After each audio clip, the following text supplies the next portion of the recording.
प्रश्न क्रमांक 4 और 5 को देखेंगे। प्रश्न क्रमांक 4 हमारा कहता है कि कोई भी पूर्णांक यदि हम n ले लेते हैं और इस पूर्णांक का स्क्वायर कर देते हैं, यानी हम वर्ग कर देते हैं, तो जो नया पूर्णांक आता है या जो नई राशि आती है, मान लीजिए कि नई राशि वो m है, तो वो m क्या करेगा, उस m को यदि हम 3 से डिवाइड करें तो शेष फल या कि 0 आएगा या कि 1 आएगा। यानी हम किसी पूर्णांक को यदि हम 3 गुना कि हम स्क्वायर करें तो जो रिजल्ट आएगा कोई नया पूर्णांक आएगा, लेकिन वो उस पूर्णांक को हम 3m या 3m+1 के रूप में लिख सकते हैं। फाइनली ये कहने का मतलब है कि यदि कोई पूर्णांक हुआ इसका हम यदि स्क्वायर करते हैं तो या कि वो 3 से पूरा डिवाइड हो जाएगा, यानी 3m होगा, 3m1 3 और हमारे जो r है 0, कुछ बचा ही नहीं, या फिर वो 3m+1 के रूप में होगा। यानी जब हम उसको 3m को 3 से डिवाइड करेंगे तो ये 1 शेष बचेगा। तो ये है कहानी कि हमें ये देखना है कि कोई पूर्णांक है, हमने स्क्वायर किया, जो रिजल्ट आएगा वो रिजल्ट 3m होगा या 3m+1 होगा। जी तो देख लेते हैं। तो हम मान लेते हैं, पहले से ही मान रखे हैं कि m हमारा कोई पूर्णांक है, n हमारा पूर्णांक हो गया, तो n को हम 3 से डिवाइड करेंगे। सवाल में 3 को डिवाइड करने की बात नहीं हुई है, हम तो अपने सुविधा का अपने प्रोसेस के लिए ऐसा कर रहे हैं। हमें तो स्क्वायर करना है और ये देखना है कि 3m और 3+1 हो रहा कि नहीं हो रहा। तो काम को सरल करने के लिए अपनी सुविधा के हिसाब से इसे हम कर रहे हैं n/3। n/3 का मतलब आप जानते हो कि n में 3 से n को हमें डिवाइड करना है या n में 3 का भाग करना है, तो हम भाग कर लेते हैं। जी तो ये 3 को n से हमने भाग किया। n क्या है, कोई पूर्णांक है, 0 से लेकर के अनंत तक का कोई पूर्णांक होगा, क्या है पता ही नहीं है क्या है वो। तो अभी अब इसकी हमें वैल्यू ही नहीं पता है, तो हम भाग क्या करेंगे, हम मान लेते हैं कि इसका भाग q टाइम्स चला गया, q बार चला गया। अब यदि इसका भाग इसमें 3 बार जाएगा तो हम यहाँ क्या लिखते हैं, इसको गुणा करके लिखते हैं 3q। आपकी किताब में q जो है स्मॉल q में इस्तेमाल किया गया है, इस तरह का ऐसा होता है। पर हमें जो दिक्कत जा रही है, हमारा 9 और q एक जैसा हो जाता है, ये असुविधा से बचने के लिए हमने q को कैपिटल लेके चल रहे हैं। q का यहाँ मतलब है क्विसेंट, अंग्रेजी में जो भागफल है इसको क्विसेंट बोलते हैं। ये क्विसेंट हो गया। अब न n का पता न q का पता, तो माइनस कैसे करें, घटाएंगे कैसे, इसको हम घटाते हैं ना। तो हम मान लेते हैं कि यार जब पता ही नहीं किसमें क्या घटाना है, तो एक और मान लिया, ये हो गया r आ गया। अब ये जो प्रोसेस है, यानी 3/9/3 जो है, इसका जो हम भाग करते हैं तो ये आता है। और इसको जो है हम यदि यूक्लिड प्रमेय के हिसाब से लिखते हैं तो कुछ ऐसा लिखते हैं ना, n = 3q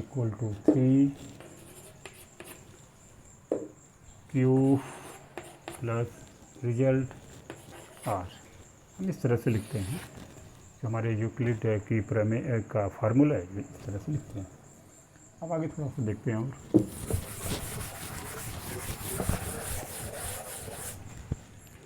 इसी चीज़ को हम ऊपर लिख रहे हैं, n = 3q + r,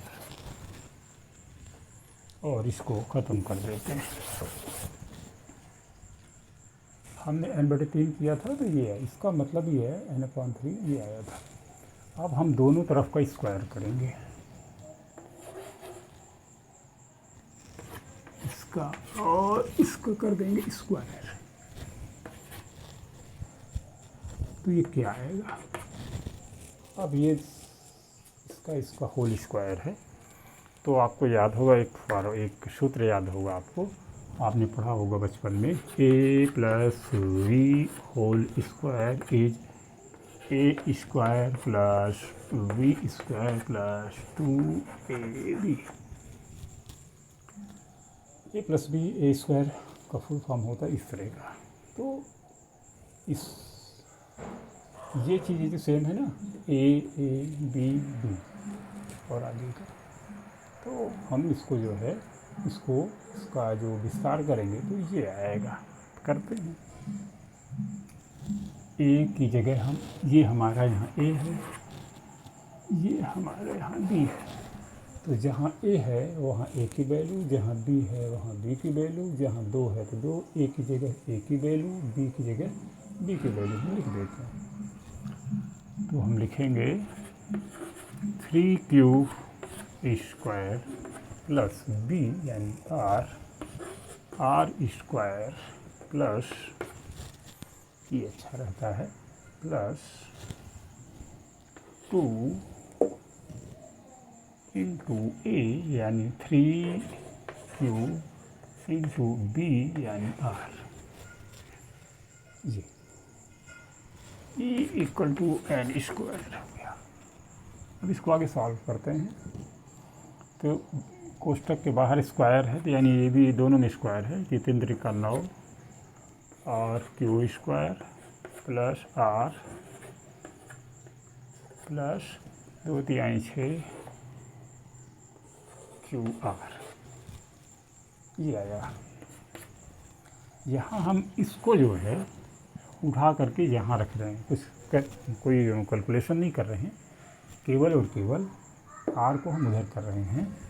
तो हम यहाँ लिखेंगे 9q स्क्वायर, फिर इसको लिखेंगे प्लस 6qr, और इस चीज़ को हम बाद में लिख रहे हैं आर स्क्वायर।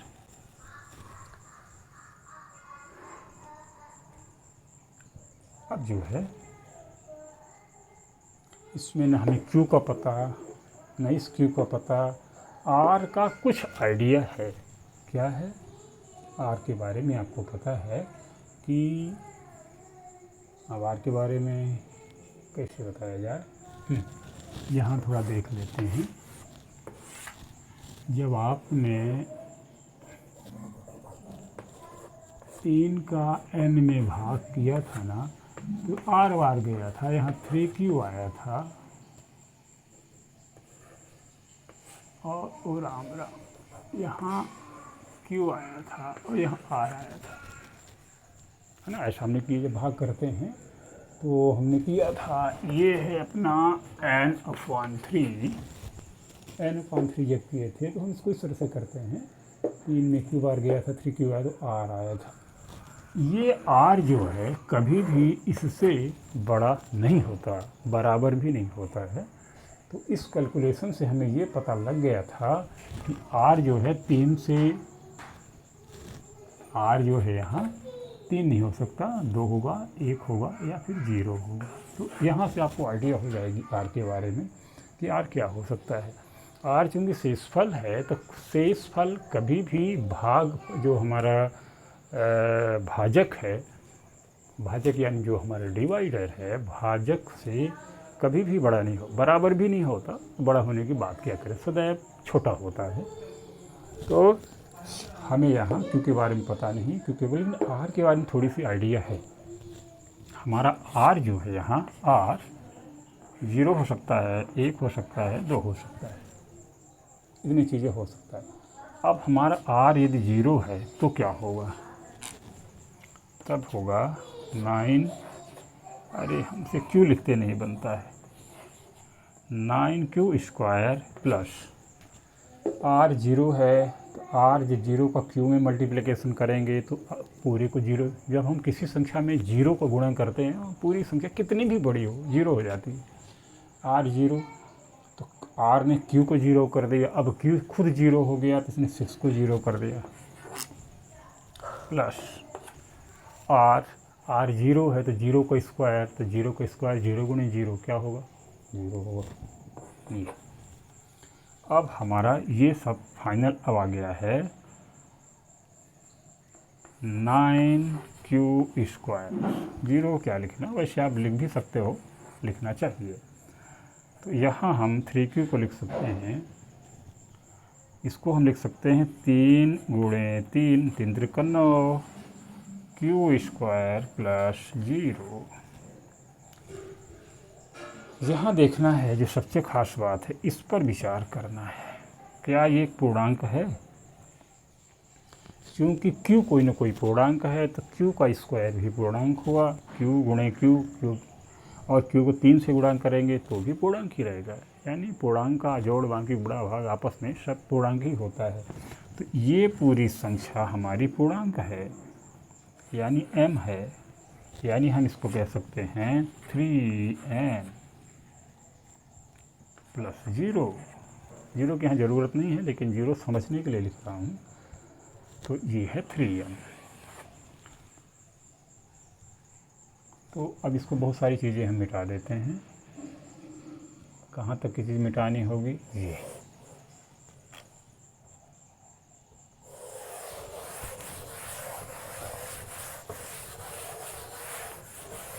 तो इसमें, इस समीकरण का हम नाम दे देते हैं ये। जब हम r की वैल्यू 0 करते हैं तो हमें क्या मिलता है?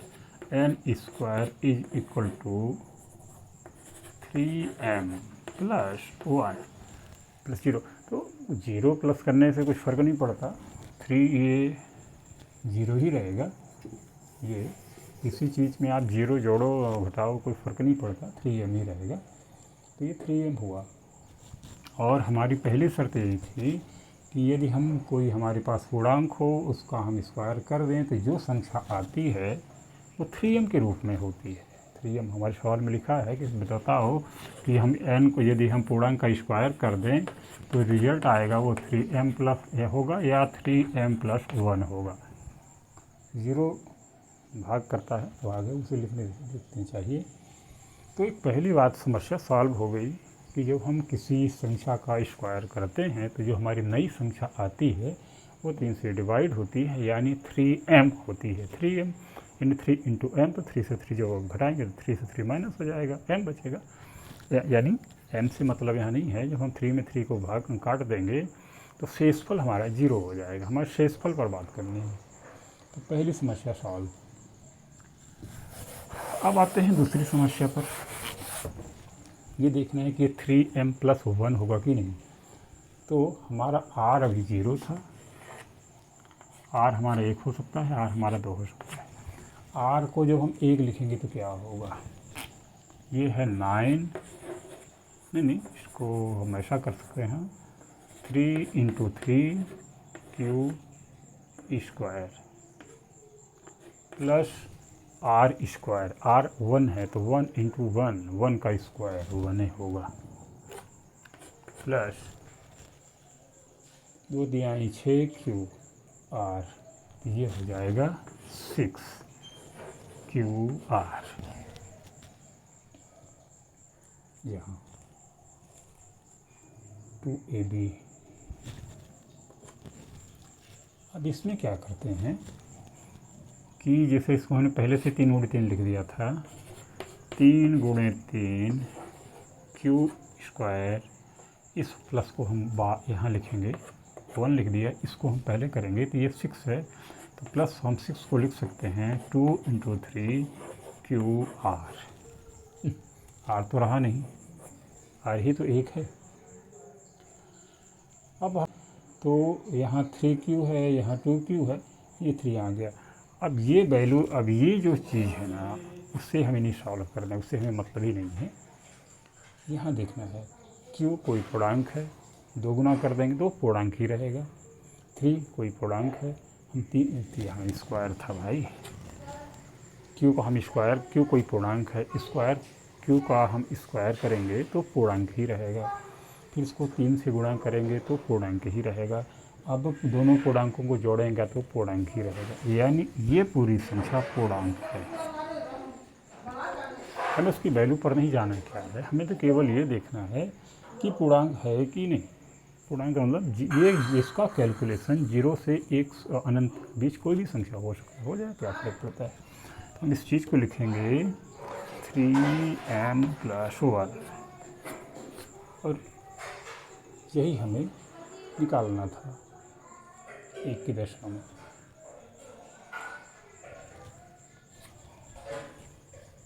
अब इतने में काम नहीं बनता है, तो ये r की वैल्यू 0 है तो हमें निकल गया आया 3m।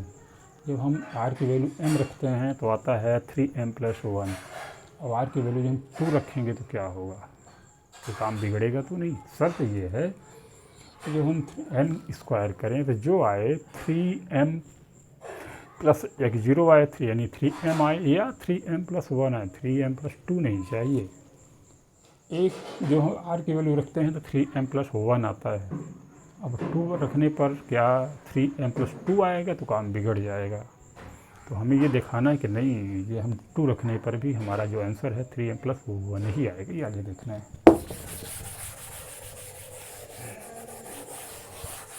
चलिए अब इस पूरे में जहाँ जहाँ r है वहाँ हम 2 वैल्यू पुट करेंगे। तो ये रहेगा 3 × 3q² प्लस 2 दूनी 4 प्लस ये हो गया 2 तो ये भी हो जाएगा 2, 2 दूनी 4, 3 × 4 क्यूब, इतना तो कुल, और ये 4 ये 4। तो हम क्या करेंगे, इस 4 को थोड़ा उठा कर अंदर कर देते हैं। 3 × 3q² प्लस 3 × 4q प्लस 4। अब ये था 3 दूनी 6, ये 2 था तो 2 दूनी 4 3 12, 3 चौक 12, 3 चौक 12 ओके है। अब हम केवल यदि इतने पर विचार करें तो इसमें भी 3 है, इसमें भी 3 है, 3 हम बाहर कर लिया तो ये हुआ 3q² प्लस ये 3 चला गया 4q प्लस 4। इस 4 को अब आप 3+1 लिख लो और इतने पर विचार करो। ये 3 बाहर आ गया इनसे, और हम यहाँ जो 4 था मेरा इसको हम 3+1 कर दिए, 3 4 हो जाता है। अब इस चीज़ को विचार करते हैं तो क्या ये m है, ये 3 है, q पूर्णांक 4 में गुणा करोगे पूर्णांक ही होगा, ये q को स्क्वायर करके 3 में गुणांक करेंगे तो पूर्णांक ही होगा। 3 से सब पूर्णांक ही रहेगा, पूर्णांक यानी 0 से लेकर के अनंत तक की कोई भी संख्या, तो ये सब m ही रहेगा। तो हम इसको कह सकते हैं 3m+1। हमें ये भी देखना था कि जब हम n² करें किसी संख्या का, जब हम किसी भी पूर्णांक का जब हम स्क्वायर करें तो वो 3m+1, 3m या 3+1 होना चाहिए। तो हो रहा है भाई, यही तो हमें निकालना था।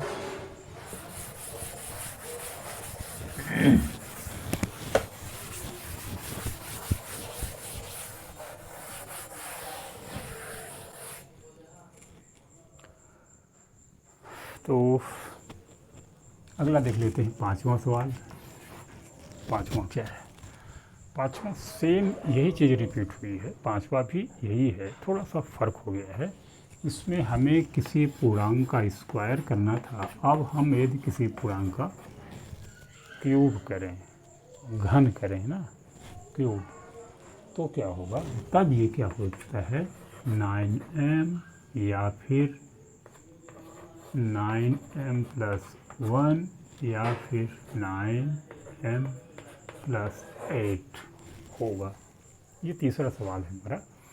तीसरा सवाल हमारा ये कहता है कि यदि हम किसी पूर्णांक का घन करें यानी क्यूब करें तो वो जो नई संख्या बन के आएगी 9m होगी। 9m होने का मतलब ये कि 9 से पूरी डिवाइड हो जाएगी, या 9m+1 होगी। जब हम उसको 9 से डिवाइड करेंगे तो एक शेषफल आएगा।